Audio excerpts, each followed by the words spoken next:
She stepped into the first-class cabin, clad in nothing more than a dark grey sweatshirt and worn sweatpants. Whispers turned to sneers. Before she could even find her seat, they humiliated her publicly, cruelly, and demanded she leave. What didn't they know? Her billionaire husband owned the entire airline, and what happened next silenced the entire cabin forever. The morning sun filtered through the vaulted glass of Denver International Airport, casting soft gold onto polished tiles.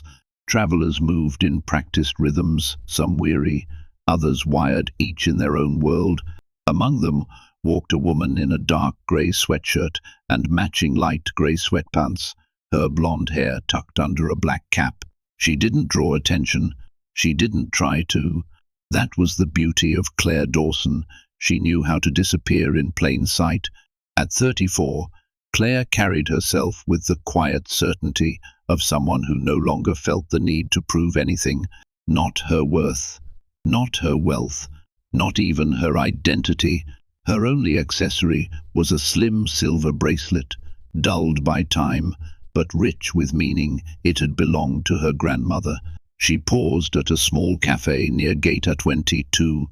"Just a regular black coffee, please," she said, handing over a few bills in cash, eschewing the platinum card resting inside her phone case. The barista, a college kid with kind eyes, smiled. "Heading somewhere nice." "Boston," she replied. "Family celebration." "Well, have a great flight." Claire thanked him, dropped the change into the tip jar, and stepped away, coffee in hand. Her boarding pass, digital and perfectly valid, flashed briefly on her phone as she made her way toward the gate. Flight 782, first class. Not that anyone would guess. Her clothes were chosen for comfort, not statement.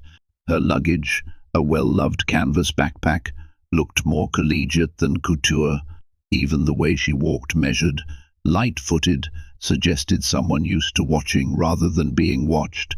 To the casual eye, she was unremarkable. To those who only see the surface, she was forgettable. And that would be their first mistake. If you've ever been judged for the way you looked too plain, too quiet, too different, this story is for you, because Claire Dawson is about to show the world that true power doesn't always wear pearls. Sometimes it wears grey. Now boarding first-class passengers for Summit Airlines Flight 782 to Boston, Claire lifted her gaze from the sea of travelers and calmly rose from the waiting area. She slung her canvas backpack over one shoulder and joined the short line at the priority boarding lane. The man ahead of her, dressed in a tailored navy blazer and expensive loafers, glanced over his shoulder. His eyes did a quick scan: sweatshirt, sweatpants, no makeup, no label. He turned back without a word, but Claire knew that look. She'd seen it before, years ago, many times. The gate agent, a woman with a crisp bob and a trained smile, took Claire's phone and scanned the digital pass. Her smile faltered, just a flicker, barely noticeable. The kind of reaction one gives when something doesn't compute, but they're too polite to say so. "Thank you, Ms. Dawson. Wanted tea." "Enjoy your flight," Claire nodded, her expression calm. She walked the jet bridge slowly, savoring the scent of aircraft fuel and the low hum of turbines, a strange comfort after years of commercial flights and backroom conferences. She had always preferred airports. Here, no one asked for your resume. The first-class cabin shimmered in soft light and cool tones: leather seats, polished wood accents, a tray of pre-departure champagne glinting like a welcome mat for the elite. Claire stepped inside, and everything changed.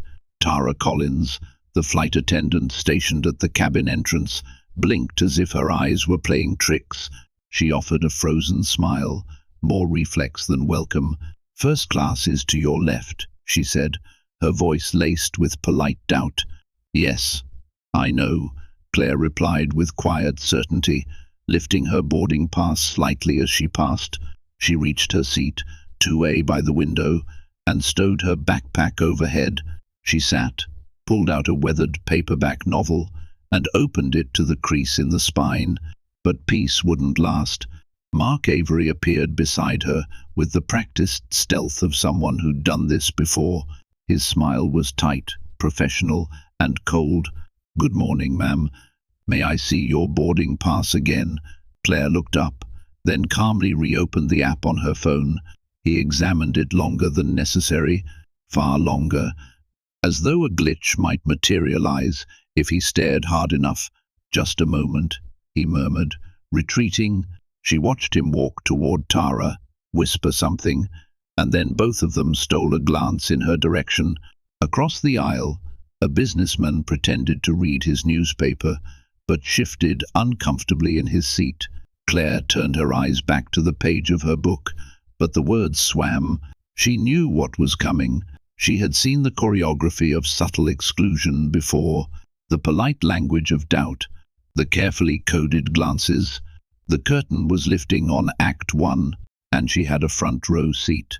A shadow loomed again beside Claire's seat. This time, it was Megan Sinclair. Her posture was poised, her smile a blade wrapped in satin. "Ma'am," she began, "there seems to be some confusion with your boarding pass." Claire gently closed her book. "There's no confusion. I'm in 2A. Megan's lips tightened. "Our system sometimes makes errors. This is the first-class cabin, and you don't think I belong here." Claire finished softly. A beat of silence. "That's not what I said," Megan replied, but her tone wavered, already betraying more than she intended. Claire stayed still, her voice even. "My boarding pass has been scanned twice. It's valid. Are you questioning the system or me?" Tara stood a few steps behind, arms crossed like a silent vote of no confidence. "Perhaps you were upgraded by mistake," Tara offered, carefully neutral, as if kindly suggesting an impossible dream. Claire tilted her head. "Or perhaps I purchased a first-class ticket, like everyone else." The man across the aisle cleared his throat. "I flew in sweatpants last week." "Nobody said a word," Megan bristled. "Sir, this matter is being handled by the crew. It shouldn't need to be handled," he muttered, retreating behind his paper again. Megan turned back. "Ma'am, we're simply trying to verify that you're in the correct seat." Claire folded her hands. "Would you like me to spell my name again? Or should I hold it up like a courtroom exhibit?" Richard returned. "The system shows this seat is assigned to an O. Dawson." Claire didn't flinch. "That's correct. Claire Olivia Dawson. And do you have identification to verify that?" Claire looked him straight in the eyes. "I do. But I won't." He blinked. "Excuse me. No one else here was asked to show ID after boarding," she replied calmly.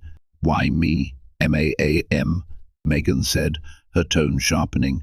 "If you cannot verify your identity, then what?" Claire interrupted, her voice still low, but edged now with quiet steel. "You'll escort me out of the cabin, publicly humiliate me in front of these people." The air thickened. Every word now hung like glass ornaments above a hard tile floor, fragile and ready to shatter. Passengers shifted. One woman whispered to her husband. Someone unzipped a bag, just to make noise. Richard crossed his arms, choosing condescension as his final stance. "We'll need to reassign you to an economy seat if this can't be resolved." Claire stood, slowly. She gathered her bag with precision. "I can verify my identity," she said, "but I shouldn't have to." "Not like this," Mark smirked. "We'll compensate you for the difference." She looked at him, calm but unblinking. "I don't want compensation. I want accountability." And with that, Claire Dawson walked the long aisle from first class to economy, surrounded by silent stares and whispered judgments. None of them knew who she really was, but they were about to find out. The next morning, Denver glowed under a crisp blue sky. Inside the steel and glass headquarters of Summit Airlines, the executive conference room buzzed with pre-meeting nerves. Floor-to-ceiling windows framed the Rockies like a mural, but no one was admiring the view. Lauren Hale, the chief customer officer, adjusted her blazer and reviewed the agenda one last time. The quarterly customer experience report had arrived with unsettling figures, complaints up 11%, the top issue. Staff behavior. Still, Lauren had a plan. She would spotlight the first-class crew on Flight 782. Megan Sinclair and her team had always scored high. They were her bright spot. The board members will be here shortly, her assistant reminded her, and missed. Dawson has confirmed he's attending in person. Lauren's stomach dropped. Ethan Dawson, owner of Summit Airlines, rarely showed up for these. His presence wasn't symbolic, it was surgical.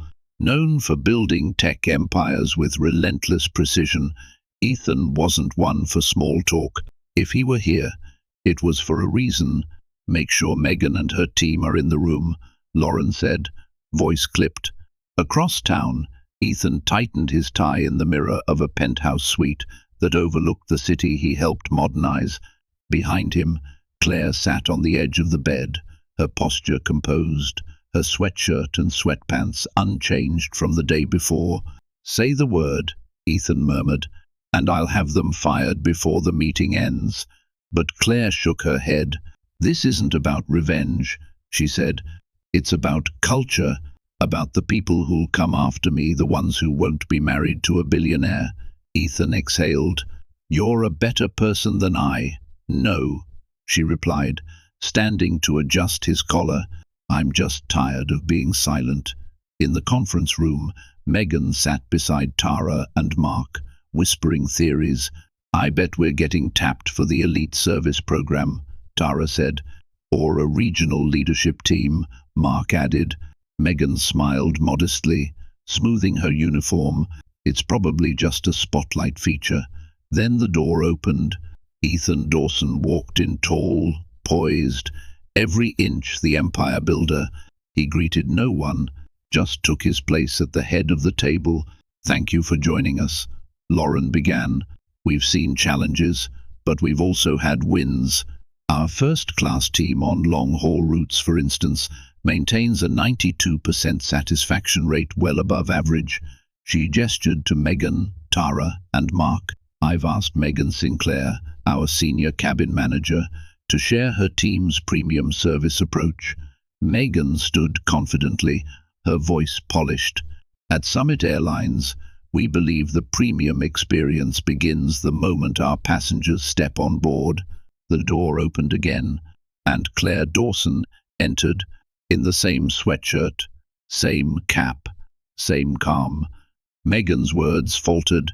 She blinked, as if seeing a ghost. Behind Claire, Ethan stood. I believe some of you have already met my wife. Silence fell like a power outage. Claire walked slowly to stand beside him, her chin lifted, eyes scanning the room. Megan's mouth opened, but nothing came out. Tara stared down at the table.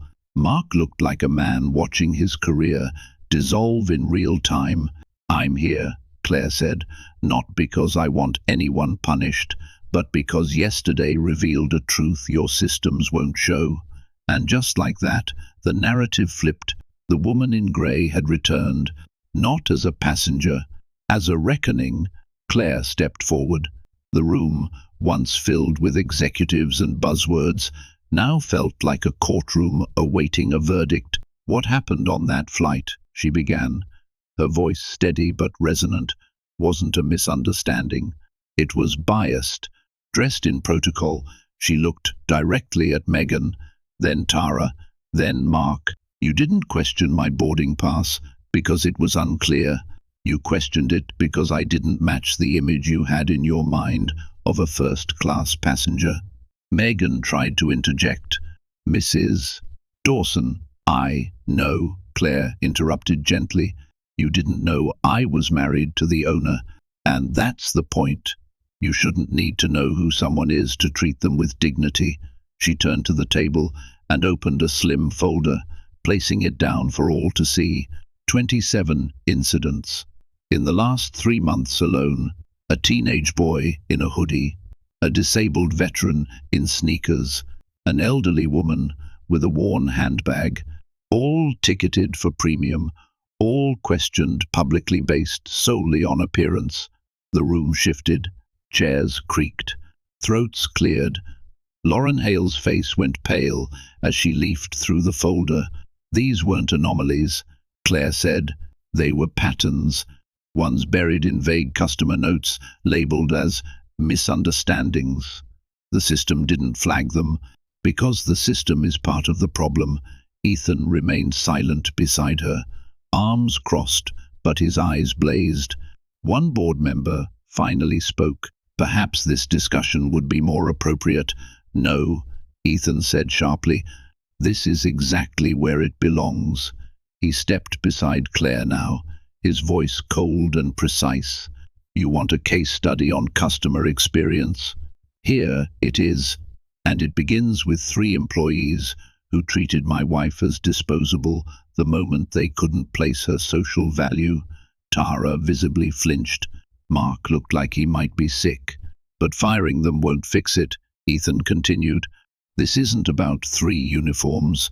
It's about a culture that trains people to see worth based on watches and handbags. Claire looked over at Megan when the man across the aisle wore sweatpants. You didn't ask him for ID, but when I did, you treated me like a trespasser. It's not the protocol, it's who you apply it to. Mark raised a trembling hand. We had no idea you were. Exactly, Claire said. And still, I deserved better. The silence was total, dense, heavy with realization. For the first time, the room was listening, not to a complaint, but to a truth too long ignored. Megan's voice cracked as she finally managed a sentence. Mr. Turretin and Mrs. Dawson, on behalf of our team, I offer my deepest apologies. But Claire didn't blink. This isn't about apologies. She glanced around the boardroom, letting the weight of her next words settle. It's about how easily we let image replace truth, how comfort blinds us to patterns, how respect becomes selective. Mark opened his mouth to say something, but the fire in Ethan's eyes stopped him. Ethan took a breath. In most companies, this would be grounds for termination, immediate, public. But that solves nothing. It changes no system. It just gives us a headline. He looked at the room, executives, legal advisors, PR heads, everyone frozen in corporate stillness. We're not here for damage control, Ethan said. We're here for culture control. Then Claire stepped forward. And so, she said softly, this is what we're going to do. She turned toward Megan, Tara, and Mark. You 3 will not be fired. Megan blinked in disbelief.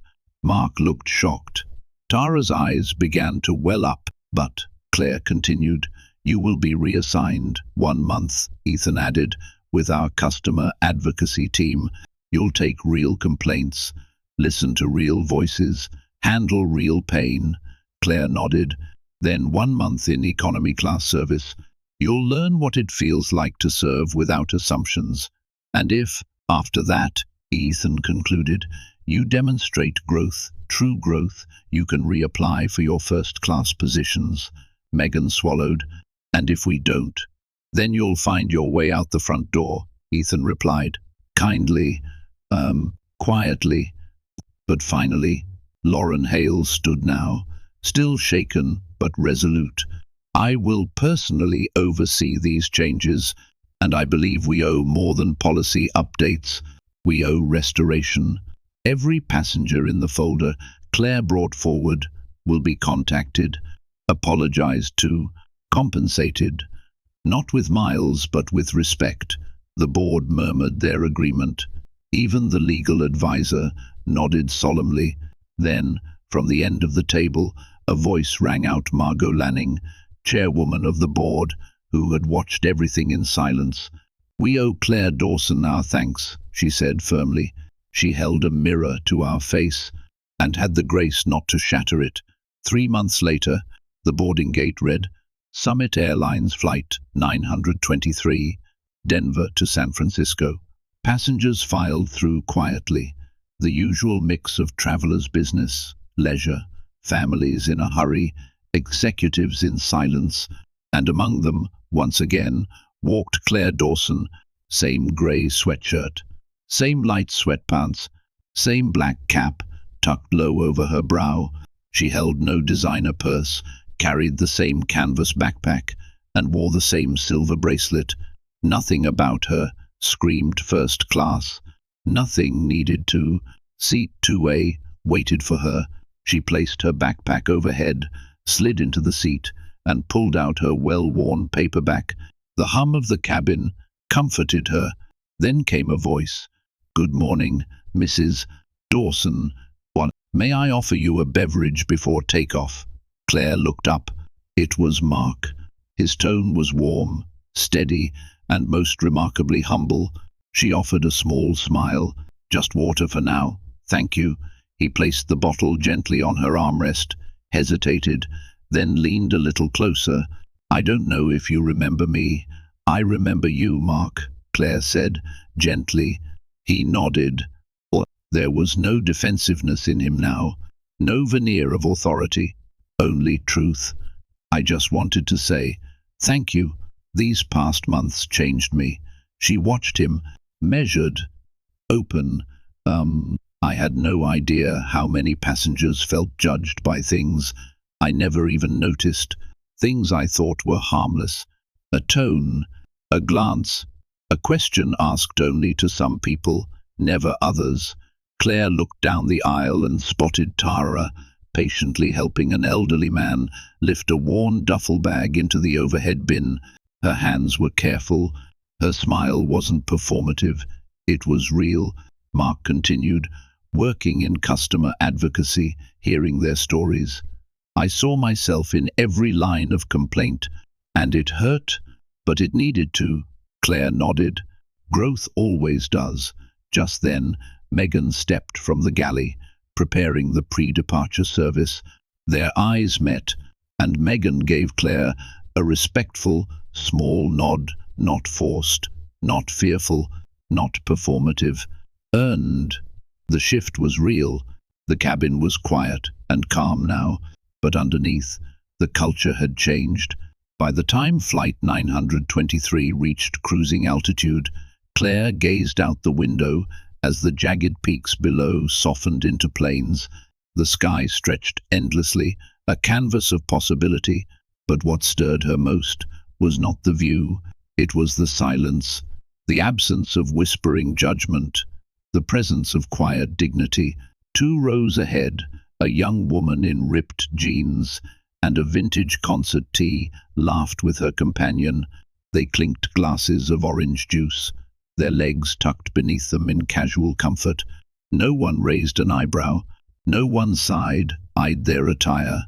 First class now meant what it should have always meant, not a performance, but a privilege shared without prejudice. Claire felt it in every exchanged smile, in the way the staff moved, in the way passengers no longer whispered about who belonged and who didn't. This wasn't about one flight. It was about what flew out of that boardroom 3 months ago and spread across the company like air beneath wings. At Summit Airlines, a transformation had taken hold, not in glossy press releases, but in subtle moments. A check-in agent is trained to pause and see the person before the outfit. A gate attendant was taught to ask without assumptions. A flight crew coached to serve without filters, without bias, without hierarchy of worth. Customer satisfaction was climbing, not because the service was fancier, but because it was fairer. Employees were more engaged, not because rules had changed, but because the values had, and other airlines. They'd noticed. Summit's new approach to inclusive service had become industry conversation panels, forums, op-eds, titled things like "Sweatpants in First Class," redefining respect. But none of that mattered to Claire. What mattered was this, that a teenage boy with holes in his sneakers could now sit in business class without fear. That an older woman with a floral tote could enter the lounge and be welcomed, not redirected. That dignity no longer required disguise. The seatbelt sign dinged off with a soft chime. Claire sipped her water and closed her book. She wasn't reading. Not really. Her mind was elsewhere, drifting between memory and meaning, between what had happened and what it had become. A text buzzed on her phone. "Ethan, how's the flight?" She smiled, fingers tapping back a simple reply. Claire, different, better. She glanced ahead at the young couple laughing in their casual clothes, then to the elderly man dozing beside her. A cozy blanket pulled to his chest, a service dog curled at his feet. No one stared at them. No one asked if they belonged. And that, Claire thought, was the real triumph. Not that she, the wife of a billionaire, could now fly in comfort without being questioned. No, her victory was never personal.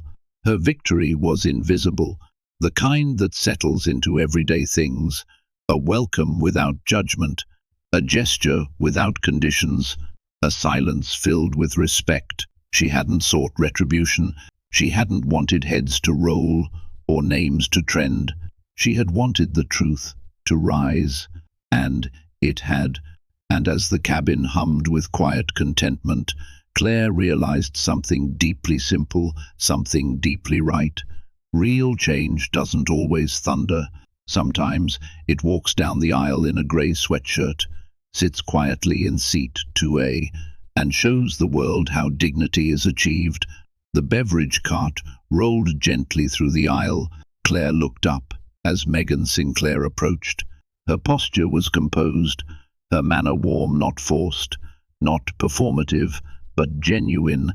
No trace of the defensiveness from 3 months ago, no shadow of superiority. When Megan reached Claire's row, she paused, her hands carefully placed on the cart's edge. Their eyes met two women who had shared a moment of quiet war, and now stood in quiet peace. "Mrs. Dawson," Megan said softly, "I wanted you to know what you and Mr. Dawson did. It wasn't just fair." She hesitated. "It was transformative. For us." "For me," Claire nodded, not needing more, but Megan went on. "I see people differently now. I listen differently. I question my assumptions every time I board a plane, not because I'm afraid of being wrong, but because I finally understand what it means to truly serve." Claire's voice was quiet. That was the point. Not punishment, progress. Megan gave a subtle nod of respect, then moved on, offering the same kindness to the next row, and the next. Claire exhaled and leaned back in her seat. A stillness settled in her chest, the kind that only comes when something is finally made right. She glanced out the window. The sun had shifted. The world below was a mosaic of fields, rivers, and highways, an ever-moving reminder that we're all going somewhere, and the journey can be made kinder. Behind her, Tara was helping a nervous mother calm her child. Mark was assisting an older man with headphones. No one asked for ID. No one was measured by shoes or sleeves. And somewhere far beneath this flight, a teenager was boarding another plane, business class ticket in hand, wearing a hoodie. He wouldn't know it yet, but someone had walked before him quietly, defiantly, and made sure he wouldn't have to prove his worth just to sit down. That, Claire realized, was the legacy, not a name on a boardroom wall, not a headline or a press release, but the small daily dignity extended to strangers, because true service isn't how well you treat those who look important, it's how kindly you treat everyone else. The landing gear lowered. Claire buckled her seatbelt, sipped the last of her water, and smiled, not because she'd won, but now so many others would too.